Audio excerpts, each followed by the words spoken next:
Magazine pluriel. Étienne Nabédé. Mesdames et messieurs, bonjour et bienvenue dans ce magazine pluriel. Le 1er du mois de novembre, en voici le sommaire.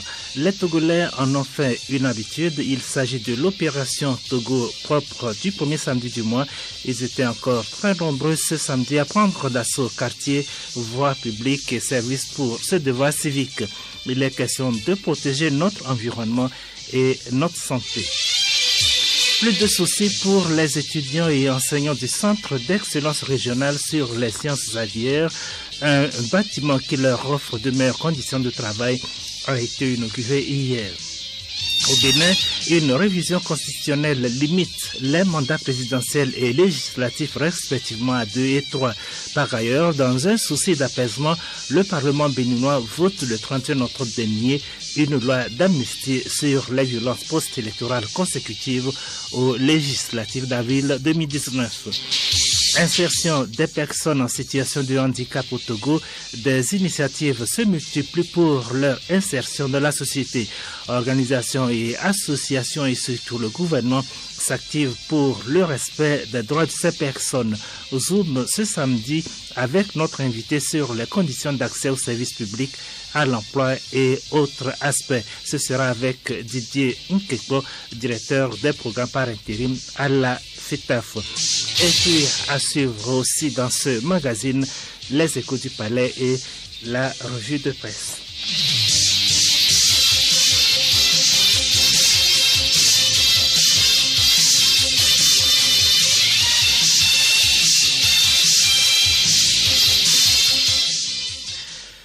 Mesdames et messieurs, à nouveau, bonjour. Opération Togo propre dès premier samedi du mois. Les populations de la commune Golfe 5 se sont retrouvées ce matin avec leurs conseils municipaux pour mettre au propre le carrefour dit Limousine.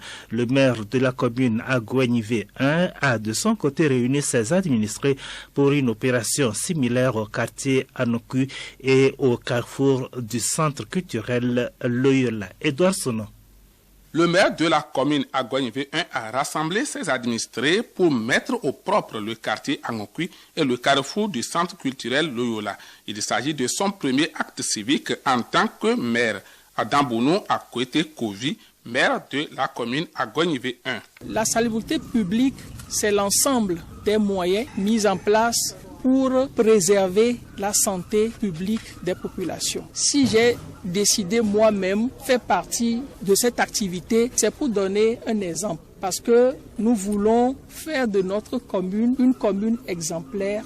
Les populations d'Aplaou-Gakli dans la commune Golfe 5 de leur côté ont rejoint leurs élus locaux pour nettoyer le carrefour Limousine, dégager les affiches et les pancartes qui empêchent la visibilité des feux tricolores. C'est une action citoyenne destinée à redonner à la ville de Lomé sa beauté d'antan. Pour le maire de la commune Golfe 5, Abouka Kossi, l'autorité doit désormais réprimer les actions inciviques.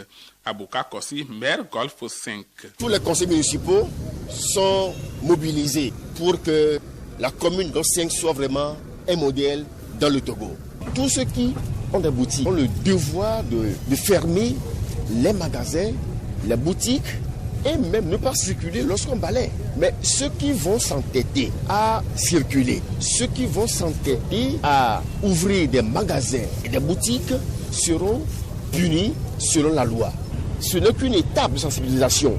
Une structure événementielle à Cuesta, parrainée par le président de la République, Faure Gnassingbé, avec son projet Mon quartier, ma priorité, est venue soutenir l'action du maire de la commune Golfe 5.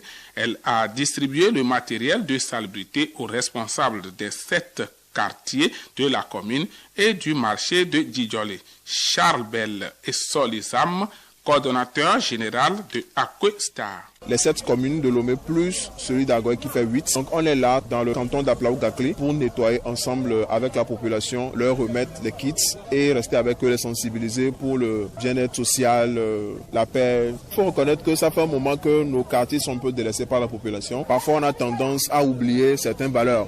Alors on est là juste pour leur faire un petit rappel de ces valeurs qui ont fait de Lomé un des quartiers propres de l'Afrique. Donc il faut juste redorer ce blason de Lomé propre.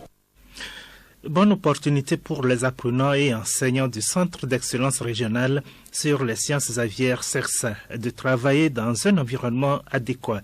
Le bâtiment a été inauguré hier et permettra une professionnalisation de la filière avicole en vue de sa contribution aux économies de la sous-région. Geneviève Pognon. Créé en 2014, le CERSA est l'un des 46 centres d'excellence africains financés et soutenus par la Banque mondiale. Cette structure régionale de formation et de recherche basée à l'Université de Lomé a pour mission de promouvoir la filière avicole par une formation de pointe des experts et des professionnels, l'appui aux conseils aux acteurs et la valorisation des sous-produits. Professeur Tona Kokou Jacob, directeur du CERSA. Nous travaillons sur la filière avicole de A à Z, alimentation, nutrition, reproduction. Le poids du CERSA pour le Togo, c'est que nous sommes en partenariat avec les organisations professionnelles telles que l'AMPAD, les coopératives. Nous les formons sur les différents aspects de la filière avicole, tels que l'alimentation pour réduire le coût de production, tels que les techniques de production pour améliorer la production. Les éleveurs peuvent le dire, ceux qui sont passés par le CERSA peuvent facilement améliorer leur taux de ponte, la production en ponte par 2-3%, et c'est beaucoup. Après 24 mois de travaux, ce bâtiment est le fruit de la coopération entre le Togo et la Banque mondiale. Maktar Diop, vice-président de la Banque mondiale pour les infrastructures. Le CERSA du Togo est l'un des projets phares de la première phase des centres d'excellence, dont les résultats nous fascinent. Les chiffres qui nous ont été communiqués sur le travail du CERSA depuis sa création en 2014 sont encourageants. La Banque mondiale est donc heureuse d'avoir contribué à l'édification de ce gros complexe pédagogique et de recherche avec des équipements et des laboratoires à la fine pointe de la technologie pour assurer une formation de qualité. De l'autre côté, nous allons poursuivre notre appui au CERSA avec un financement additionnel de 4 millions de dollars qui sera présenté au conseil d'administration de la Banque mondiale au cours de ce mois.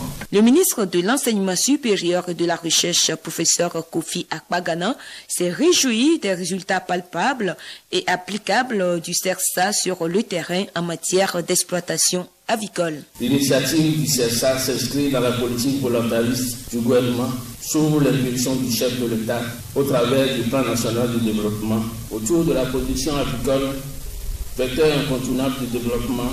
De nombreuses recherches sont menées dans le monde.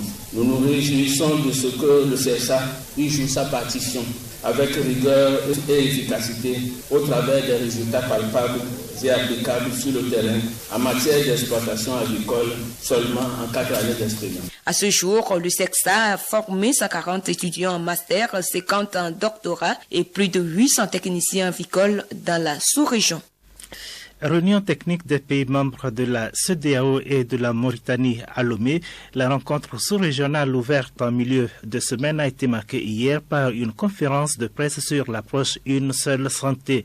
C'est une initiative inclusive pour faire face aux menaces sanitaires communes à l'interface entre l'homme, l'animal et l'environnement. Alice Barandao. Sensibiliser le public sur les progrès enregistrés, les actions qui se mènent pour la mise en œuvre de l'approche Une seule santé dans les pays de la sous-région en vue d'une sécurité sanitaire et l'atteinte des objectifs du développement durable, c'est le sens de cette rencontre avec les professionnels des médias. Plusieurs experts de l'Organisation ouest-africaine, de la CEDEAO et des organisations de la santé humaine, animale et environnementale se sont succédés pour démontrer l'inter-influence qui existe entre les 3 domaines, ce qui nécessite une coordination des actions pour une santé commune. Dr Binta Diallo Fatoumata, représentante de l'OMS au Togo. L'OMS est une partie prenante de cette approche parce qu'après tout, c'est l'OMS qui s'occupe de la santé humaine. Et cette santé humaine, elle est tributaire de certains facteurs, de la santé animale, de la santé même végétale et ensuite la santé environnementale. Ce qui fait que l'Organisation mondiale de la santé s'est mise ensemble avec les autres agences en charge des autres domaines pour faire la promotion d'une seule santé qui est en train de se mettre en place de façon progressive et qui soulage l'Organisation mondiale de la santé parce que tout le monde a fini par comprendre qu'il fallait, pour avoir une meilleure santé humaine, une bonne santé animale, végétale et environnementale.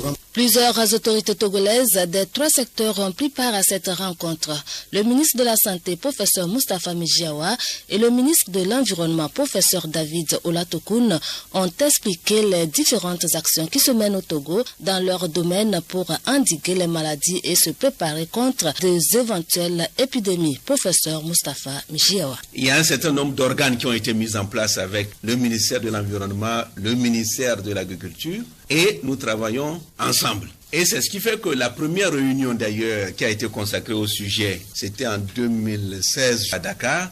Le Togo était tout à fait présent. Les 3 ministères étaient représentés. À part ça, il y a eu d'autres réunions, notamment celle d'Abuja, où les 3 ministères étaient représentés. Et donc, nous sommes dans cette dynamique-là parce que la conception sectorielle ne peut pas permettre de résoudre les problèmes. La conception intra-étatique ne peut pas non plus permettre de résoudre des problèmes. Et c'est ce qui fait que, avec les pays voisins, par le biais de l'OAS, de la Banque mondiale, de l'OMS, nous efforçons à échanger aussi bien les informations que les bonnes pratiques. Le directeur général de l'OAS, professeur Stanley Okolo, a salué la mobilisation de tous les acteurs et appelle à une franche collaboration multisectorielle pour rendre réelle l'approche Une seule santé. Le représentant de la Banque mondiale, John Clark, et l'ambassadeur des États-Unis au Togo, Eric Stromayer, partenaires potentiels, ont rassuré de leur disponibilité à accompagner ce projet car nous vivons tous dans une seule biotope.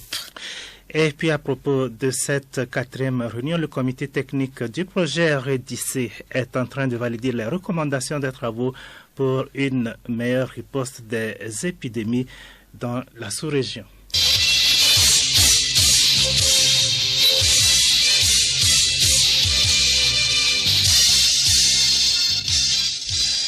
Quatrième congrès statutaire ce matin à Lomé des membres du syndicat libre du personnel de la Société togolaise des eaux TDE. Le thème retenu pour cette rencontre est le comportement du travailleur de la TDE pour aller au bout de la certification qualité. Au cours des travaux, les participants vont dresser le bilan des activités écoulées et examiner les textes statutaires pour de meilleures prestations de services. Mani Matema Tonaka, secrétaire général sortant du syndicat. Aujourd'hui, nous faisons notre congrès statutaire qui va nous permettre d'abord de faire l'analyse des activités que nous avons menées depuis notre création. Nous avons sensibilisé les membres du syndicat et partant toute la TDE. Donc, nous avons fait des tournées de sensibilisation dans toutes les préfectures du pays pour signifier aux consommateurs comme au personnel la nécessité d'un travail de qualité et du travail bien fait pour la réussite de notre pays. Le concert classique live de la chorale La Belle Mélodie a tenu toutes ses promesses hier à Agora Senghor à Lomé. La chorale et l'orchestre symphonique Music and Peace venu de Lille en France ont fait vivre au public loméen une belle soirée. C'est à travers un riche répertoire de grands noms de la musique classique. Gabriel Aïna. Des chansons de grands noms tels que Mozart, Vivaldi, Tchaïkovski et Beethoven, pour ne citer que ceux-là, ont été interprétés. Des chœurs aux interprétations en duo ou en solo avec l'accompagnement de l'orchestre symphonique Music and Peace. Tout était mis en œuvre pour offrir une soirée inédite au public qui a fait nombreux le déplacement. Le répertoire a été bien choisi pour la joie du public. Anne-Christine Loridon, directrice musicale du chœur symphonique Music and Peace. Le répertoire traverse à peu près 5 siècles. Il démarre vers 1700, 1650 et on peut jouer jusque la musique de nos jours. Bien sûr, là on avait aussi un répertoire de tango ou de choses beaucoup plus récentes. C'est vraiment le répertoire, tout ce qu'on appelle la musique savante, puisqu'elle est écrite de manière tout à fait légiférée, avec les lois, les règles de l'harmonie. Donc évidemment, elle reste à peu près fidèle au compositeur. Donc le président de la chorale La Belle Mélodie, David Coquerel, les objectifs fixés sont atteints même si le chemin parcouru n'a pas été facile. Je suis très content du résultat qu'on a eu. Nous étions un peu inquiets parce que c'est la première fois que l'orchestre devait accompagner la chorale. Mais eux aussi ne s'attendent pas à grand chose. Quand nous avons envoyé le répertoire, ils se demandaient qu'est-ce qu'on pouvait faire. On avait prévu répéter chaque soir. Et on avait retenu 4 soirées.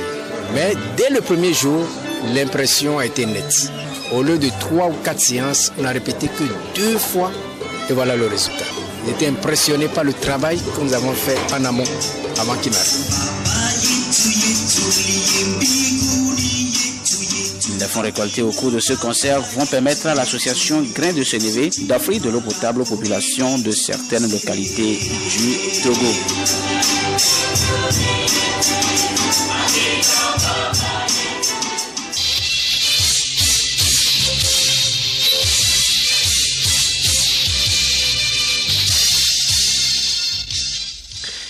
Les forces armées nationales du Burkina Faso ont célébré hier le 59e anniversaire de leur création.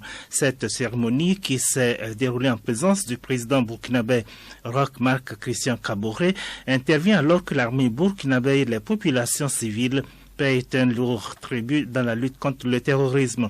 Les attaques terroristes sont quasi quotidiennes dans plusieurs régions du pays, notamment le Nord et le Sahel. Face à l'escalade de la violence, plus de 400 000 personnes ont fui leur localité pour se réfugier dans les zones plus sécurisées. Les autorités de Lagos au Nigeria ont annoncé qu'elles suspendaient l'interdiction qui pèse depuis la mi-septembre sur des organisations humanitaires dans le nord-est du pays, région troublée par l'insécurité liée au groupe islamiste Boko Haram. Dans l'immédiat, cette annonce va permettre aux populations de bénéficier à nouveau du soutien humanitaire. Un forum sur l'assistance humanitaire doit se tenir la semaine prochaine à Maïdougouri, une occasion pour les autorités militaires et politiques de dialoguer avec les humanitaires sur les conditions de leur intervention et les besoins des populations. L'Assemblée nationale béninoise a adopté hier une révision de la Constitution qui limite le nombre de mandats présidentiels à 2 et à 3 celui des mandats législatifs. L'opposition dénonce une révision unilatérale. La loi portant révision de la Constitution, une première depuis son adoption en 1990, a été votée à l'unanimité des 83 députés de l'Assemblée nationale. Bénédicte Kanda. Une quarantaine d'articles ont été modifiés par les parlementaires qui avaient indiqué jeudi leur volonté de voter la révision. La Constitution garde inchangée la limitation à 2 du nombre de mandats présidentiels, mais indique que le président de la République ne peut faire plus de 2 mandats dans sa vie. L'ancienne formulation évoquait un mandat renouvelable une fois. Les députés ne pourront plus excéder 3 mandats alors qu'aucune limitation n'était jusque-là prévue pour les parlementaires. Le nouveau texte prévoit en outre la création d'un poste de vice-président élu en duo avec le président de la République à la majorité absolue des suffrages lors d'un scrutin à 2 tours. L'abolition de la peine de mort, une meilleure représentation des femmes au Parlement, l'organisation d'élections générales présidentielles, législatives, municipales et locales à partir de 2026 sont également prévues par la révision. L'opposition a annoncé son intention d'organiser une nouvelle manifestation pour protester cette fois contre la révision constitutionnelle, mais sans en préciser la date. La veille, c'est-à-dire jeudi, plusieurs leaders de l'opposition se sont réunis à l'invitation de l'ancien président Nicéphore Soglo pour définir les actions à mener. Par ailleurs, le Parlement a voté le 31 octobre dernier une loi promulguant l'amnistie des faits criminels commis lors des violences post-électorales consécutives aux législatives d'avril 2019. Un test issu des mesures d'apaisement prônées lors du dialogue politique tenu du 10 au 12 octobre dernier. La loi dispose que toutes les procédures engagées sont dépourvues d'objet, les jugements ou arrêts prononcés non avenus et les personnes détenues à titre provisoire ou en exécution des jugements ou arrêts prononcés sont mises en liberté si elles ne sont pas retenues pour autre cause légale. Le projet de loi élaboré par un comité d'experts et transmis officiellement au président Patrice Talon a été voté à l'unanimité par les députés. Le Fonds écologique universel a évalué les engagements des pays pris à la COP 21 en 2015. Il tire la sonnette d'alarme sur les retards de la grande majorité d'entre eux. Léontine Atogima. 4 anciens présidents ou co-présidents réunis dans une ONG, le Fonds écologique universel, ont analysé les engagements des pays pour réduire leurs émissions de gaz à effet de serre avec pour objectif d'atteindre les engagements pris à l'accord de Paris en 2015. Le résultat de leur étude annonce un désastre économique et environnemental parce que les décisions suivant les engagements volontaires des pays de la COP21 sont toujours reportées à plus tard. Sur les engagements de 184 États, 36 seulement sont jugés suffisants. Les 4 pays plus gros émetteurs de gaz à effet de serre représentent 56% des émissions globales. La Chine, 27%, les États-Unis, 13%, l'Union européenne et ses 28 membres, 9%, et l'Inde, 7%.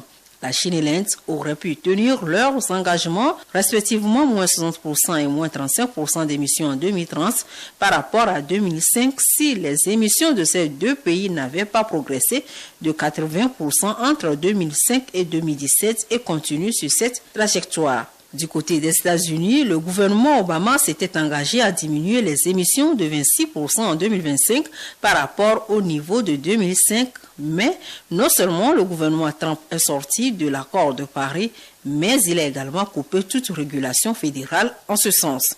Le meilleur élève du top 4 est l'Union européenne qui s'est engagée à réduire d'au moins 40% ses émissions en 2030 par rapport à 1990 et se trouve aujourd'hui sur une trajectoire de moins 58%. Quant au 5e émetteur, la Russie, aucun plan de réduction des émissions n'a été mis en place à ce jour. Le contexte géopolitique global semble par ailleurs peu favorable au climat, souligne Jean-Charles Ourcade, directeur de recherche et membre de l'ONG, qui se félicite tout de même que la COP25 soit finalement organisée en Espagne après le désistement du Chili.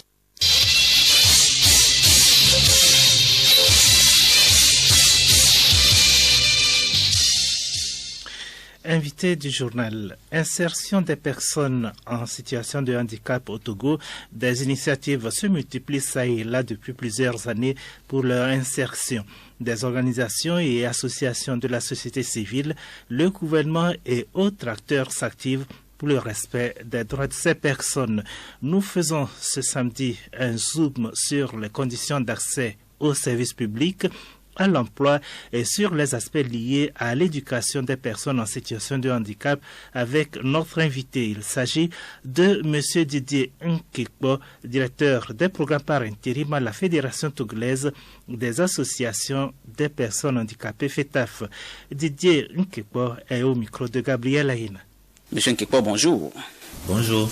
Alors, quand on parle d'accessibilité, concrètement, de quoi s'agit-il ? Merci beaucoup. L'accessibilité est l'un des principes fondamentaux de la Convention des Nations Unies relative aux droits des personnes handicapées. La Convention a 8 principes et l'accessibilité fait partie de ces principes-là. Donc c'est un principe transversal à tout ce qu'on fait pour la promotion des droits des personnes handicapées.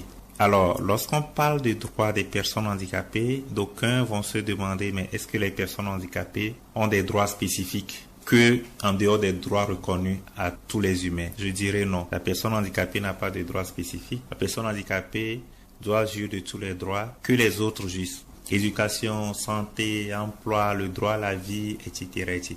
Alors, mais d'où est-ce que l'accessibilité intervient? Alors, dans la jouissance de ces droits, comme tous les autres droits pour tout humain, la personne handicapée a besoin de spécificité. Lorsqu'on reconnaît le droit à l'éducation à un enfant handicapé, il faut que l'école soit accessible à cet enfant. Si l'école n'est pas accessible à l'enfant, donc on lui refuse le droit à l'éducation. Et donc, comme je le disais, d'où intervient l'accessibilité. Alors, dans tout ce qu'on fait dans la société pour éviter de marginaliser une personne handicapée, pour éviter de le mettre à l'écart, il faut que tout ce qui se fait puisse être accessible aux personnes handicapées. Et principalement, c'est vrai, lorsqu'on parle d'accessibilité, on a un regard envers les édifices, les constructions, parce que c'est quand même les éléments visibles sur lesquels on peut constater des défauts d'accessibilité ou bien le manque d'accessibilité. Quoique l'accessibilité, c'est dans beaucoup d'autres domaines que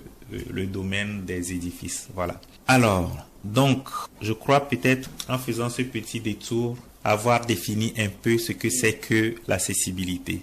Et donc, lorsque on parle d'édifices publics, c'est-à-dire les écoles, les hôpitaux, les centres administratifs comme les mairies, les palais de justice, les commissariats, les gendarmeries, sont autant de lieux publics qui rendent des services, soit pour aller faire des légalisations, soit pour aller faire le mariage ou pour assister à un mariage, soit pour aller se plaindre. Tous ces bâtiments administratifs sont en principe ouverts à tout le monde, sans discrimination. Alors, le problème qui se pose, c'est dit comme ça que c'est ouvert à tout le monde, mais si un certain nombre, une frange de la population, aujourd'hui 15% de la population, n'a pas accès à ces édifices comme tout le monde, alors il y a un problème. Le problème qu'il y a, c'est que clairement, on ne reconnaît pas à ces personnes-là le droit d'être servi comme tout le monde. Et c'est pour ça que nous parlons d'accessibilité.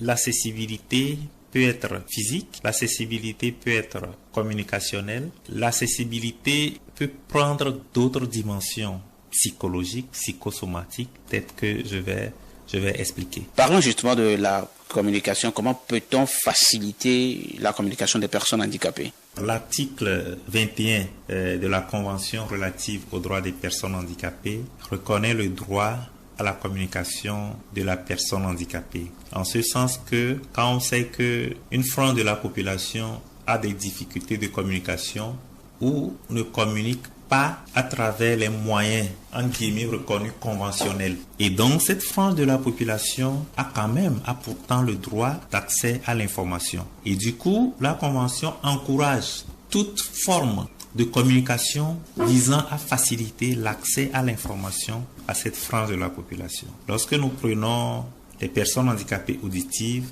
le langage, la langue des signes est leur moyen principal de communication.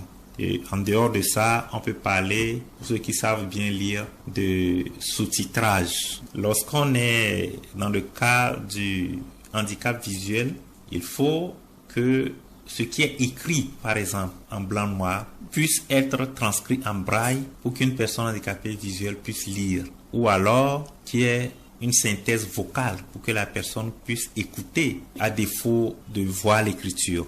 Donc, c'est autant d'approches pour faciliter l'accès à la communication d'une frange de la population qui ont ces difficultés-là. Au Togo, il y a des efforts. C'est au journal de 13 heures qu'on a une personne qui signe. Ça, c'est déjà bon. Mais il faut qu'au journal de 20 heures, où de grandes informations, de grandes décisions sont prises. Y a-t-il un cadre légal qui favorise l'épanouissement des personnes handicapées?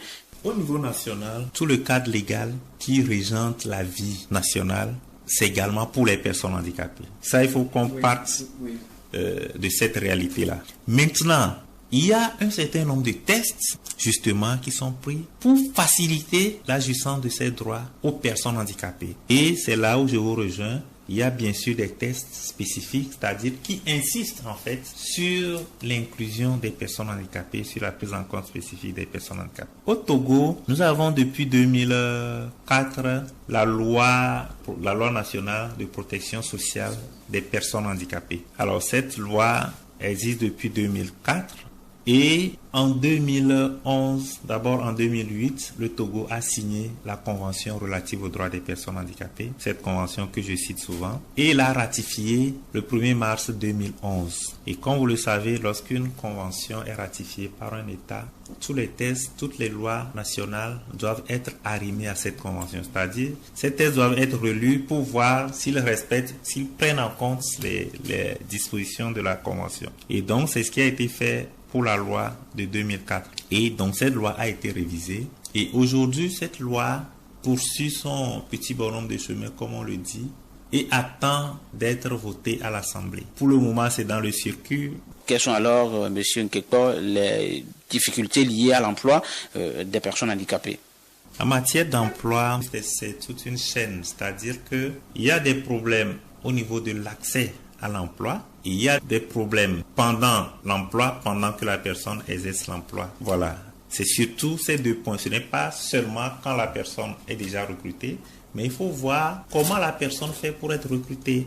Alors, lorsque nous prenons le processus de recrutement, c'est très compliqué. Même si les tests, parfois au départ, ne discriminent pas, mais une fois qu'on voit la personne handicapée se présenter pour un test, déjà il est éliminé. On ne lui dit rien, mais on se dit, est-ce que cette personne peut faire ce travail? Et ça, c'est souvent à tort qu'on se pose cette question. Mais il y a des conditions administratives comme les certificats médicaux, le fameux certificat médical, qui à tort peut classer, reléguer un certain nombre. Voilà ce qu'on peut dire par exemple par rapport au secteur privé. Mais pour le secteur public, pour entrer dans la fonction publique, c'est des concours. Et très souvent, les concours ne prennent pas en compte ce qu'on pourra appeler la discrimination positive. Les concours nationaux n'encouragent pas forcément les personnes handicapées. En principe, sous d'autres cieux, il y a un quota qui est réservé pour les personnes handicapées lors des concours. Pourquoi? Parce qu'on estime que la personne avec son handicap a perdu beaucoup d'années sur les bancs. Pas parce qu'il ne travaille pas bien, mais d'abord par le retard qu'il a à commencer les études. Nos parents n'aiment pas mettre leurs enfants handicapés à l'école. Il est rare qu'ils s'efforcent, il faut leur faciliter la tâche. Maintenant, le maintien dans l'emploi. Lorsqu'on prend le maintien dans l'emploi, il y a beaucoup de choses. Lorsqu'une personne handicapée est recrutée, il faut lui donner le nécessaire pour faire le travail. Si vous ne lui donnez pas le nécessaire, vous allez dire que cette personne n'est pas compétente. À M. Sossou, par exemple, qui est une personne handicapée visuelle, vous lui donnez un ordinateur sans synthèse vocale, sans le logiciel JAWS ou un autre logiciel de synthèse vocale. Mais qu'est-ce que vous voulez qu'il fasse? Vous allez dire, oh, lui là, même un ordinateur ne peut pas utiliser. Alors que c'est le service qui doit adapter son ordinateur pour qu'il puisse l'utiliser. Et donc, il y a autant, ça j'ai donné juste l'exemple du handicap visuel, mais il y a autant d'exemples qu'on peut donner pour tout type de handicap. Mais en dehors de ça, il faut l'accessibilité, votre fameuse accessibilité, c'est-à-dire il faut que la personne puisse avoir accès à son bureau tranquillement. S'il vient en fauteuil roulant, qu'il puisse rentrer dans son bureau sans que chaque matin on ne le soulève. Et donc, dans son bureau, il faut qu'il puisse avoir accès facilement à l'interrupteur, il faut qu'il puisse avoir accès aux toilettes comme toutes les autres personnes, etc. Sur certains postes même, mais la plupart des postes, la personne handicapée est plus performante que toutes les autres personnes. C'est une bataille sans fin parce que aucune œuvre sociale, de toute façon, la perfection n'est pas de ce monde et la société va se corriger, mais ne sera jamais parfaite. Même aux États-Unis, la lutte continue toujours pour l'accès des droits des personnes handicapées, même s'ils sont très très évolués par rapport à nous. Alors, selon vous, quel peut être l'apport du gouvernement dans cette lutte que vous menez? L'État, c'est notre partenaire principal. L'État a accepté qu'on travaille, qu'on existe sur le territoire. C'est déjà un grand apport. Tous les ministères, ils nous invitent systématiquement pour travailler sur les programmes, les projets, les plans, tout document de développement, tout document stratégique. Il y a beaucoup de choses qu'on attend toujours de l'État, plus que ce qu'il a l'habitude de faire. Et donc, nous continuons les plaidoyer pour que vraiment ça se fasse. Par exemple, l'accessibilité systématique de tous les bâtiments administratifs, y compris les écoles et tout. Tous les bâtiments doivent être construits au Togo, financés par l'État, doivent être déjà accessibles. Ce n'est pas après qu'on va le rendre accessible. Sur l'accessibilité, puisque c'est le sujet qu'on est en train de discuter, je voudrais dire que tout le monde a intérêt à ce que l'accessibilité soit une réalité. Parce que les mesures d'accessibilité ne servent pas que les personnes handicapées. Les rampes d'accès, les ascenseurs, les panneaux, etc. Servent à tout le monde et facilitent la vie à tout le monde, aux personnes âgées, aux femmes enceintes et à d'autres catégories de personnes. Et il faut savoir que chacun de nous, lorsque nous aspirons à vivre longtemps, nous deviendrons forcément handicapés avant de mourir. Parce que déjà, si vous avez, même à 60 ans, vous perdez au moins 15% de vos facultés visuelles, physiques, etc.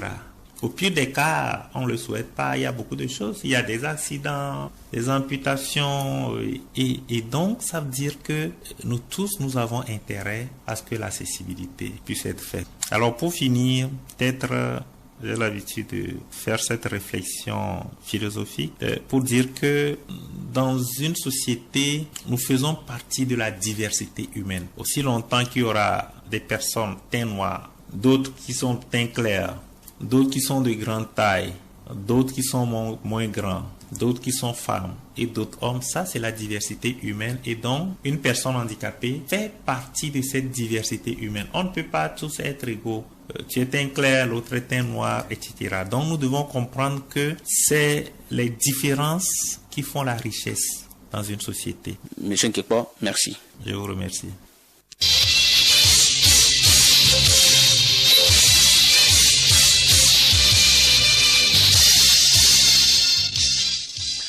Crime d'homicide volontaire dans le village de Tchekpo de Dekpo dans la préfecture de Yoto. 2 amis, Akwete et Olivier, sont condamnés à 8 ans de réclusion criminelle par la cour d'assises de Lomé. Retour sur les faits avec Hélène Assabi dans Écho du Palais. Les faits remontent en avril 2019 où tout avait commencé par une bagarre en marge d'une veillée funèbre dans le village de Tchekpo de Dekpo dans la préfecture de Yoto. Les accusés, Akwete et Olivier, avaient pris à partie le nommé Corneille, élève en classe de 5e. Débutée sous forme d'une simple dispute entre adolescents, la bagarre a pris une autre tournure et a dégénéré en affrontement physique avec usage de couteau. Les 2 agresseurs ont atteint gravement Corneille, qui rendit l'âme sur les lieux, tandis que les 2 amis furent arrêtés et détenus pour crime d'homicide volontaire. Lors du procès, ni les témoins ni les accusés eux-mêmes n'ont pu révéler les vraies causes de la bagarre. Il a été juste noté que les 2 agresseurs étaient en état d'ivresse le jour de l'altercation. Se basant sur les témoignages recueillis, la déposition de l'enquêteur, une image du corps sans vie de la victime et les plaidoiries de l'avocat de la défense, la cour d'assises de Lomé a condamné Akwete et Olivier à 8 ans de réclusion criminelle. Mesdames et messieurs, cette affaire nous interpelle tous. Soyons donc modérés dans l'usage des boissons alcoolisées, car en état d'ivresse, l'on peut facilement perdre le contrôle.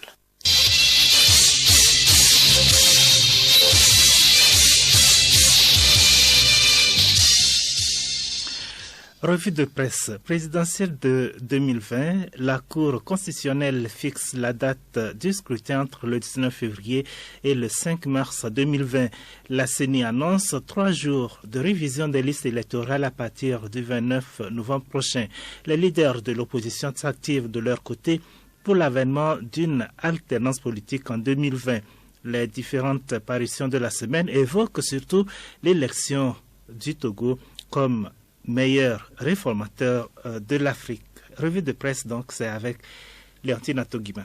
Le Togo parmi les meilleurs réformateurs, titre Nouvelle Opinion. Ce classement de la Banque mondiale place notre pays comme 3e pays le plus réformateur au monde, derrière l'Arabie Saoudite et la Jordanie, rajoute le journal. Togo Matin renchérit le classement du Business 2020 de note de l'effectivité du nouvel élan de développement du Togo et des réformes mises en œuvre par le gouvernement afin de rehausser le niveau des affaires et de l'économie du Togo. Le dialogue indique que le chef de l'État fort, Gnassingbé, s'est réjoui des performances du Togo. La coordinatrice de la cellule des climats des affaires, Mme Sandra Johnson, est également fière de ce classement, ajoute Forum de la semaine. Selon le messager, le chef de l'État trouve en ce résultat une récompense des efforts des Togolais. Autre sujet, présidentiel de 2020, candidature multiple de l'opposition, tous contre le président sortant, s'interroge temps nouveau. L'hebdomadaire affirme que le nombre de candidats de l'opposition provisoirement enregistrés est de 8. Tous veulent affronter le candidat du parti au pouvoir dans les urnes, mais peu sont véritablement intéressés par le fauteuil présidentiel. À chaque candidat, son objectif, explique la parution. Togo Matin lui trouve que cette élection est un scrutin à plusieurs inconnus. Pendant ce temps, le délégué de l'UDS Togo, membre de la coalition des 14 partis de l'opposition Antoine Folie, estime que l'opposition doit se réunir autour d'un projet politique clair, relate le quotidien privé. Le journal des Gardiens renchérit Fabre, Adjamagbo, Tikpi, le deal obligatoire pour l'alternance en 2020. Un difficile rapprochement de ces leaders trouve Togo Matin. Abondant dans le même sens, le messager remarque que pour la candidature unique de l'opposition, Monseigneur Bodro et Jean-Pierre Fabre sont sur un chemin de non-retour. La ténacité de Jean-Pierre Fabre lui suffira-t-elle pour la victoire de l'élection présidentielle de 2020, se demande Togo Matin. Au même moment, Liberté annonce que le prélat soutient l'opposition dans la création de 2 commissions pour une présidentielle transparente. Même son de cloche au niveau de la fondation phare de Maître Yaovi Agbeyobo, poursuit-il. Togo Matin rajoute que le président du CAR serait à la quête d'un hypothétique dialogue. Face à ces multiples actions, Chronique de la semaine s'interroge. Monseigneur Philippe Fanoko-Podro peut-il réussir là où il a déjà échoué? Comment va-t-il gérer les éternels Judas? Se demande également Fraternité. Pour le libéral, Dieu n'exauce pas encore les prières de l'archevêque.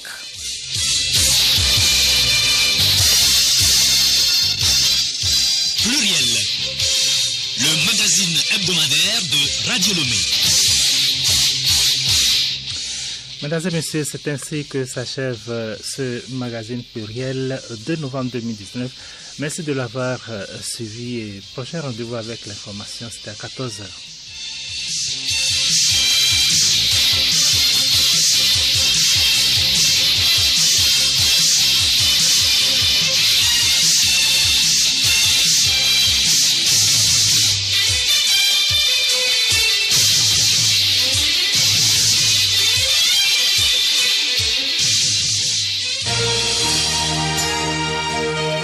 Radio Lomé, boîte postale 434, email radiolomé@radiolomé.tg.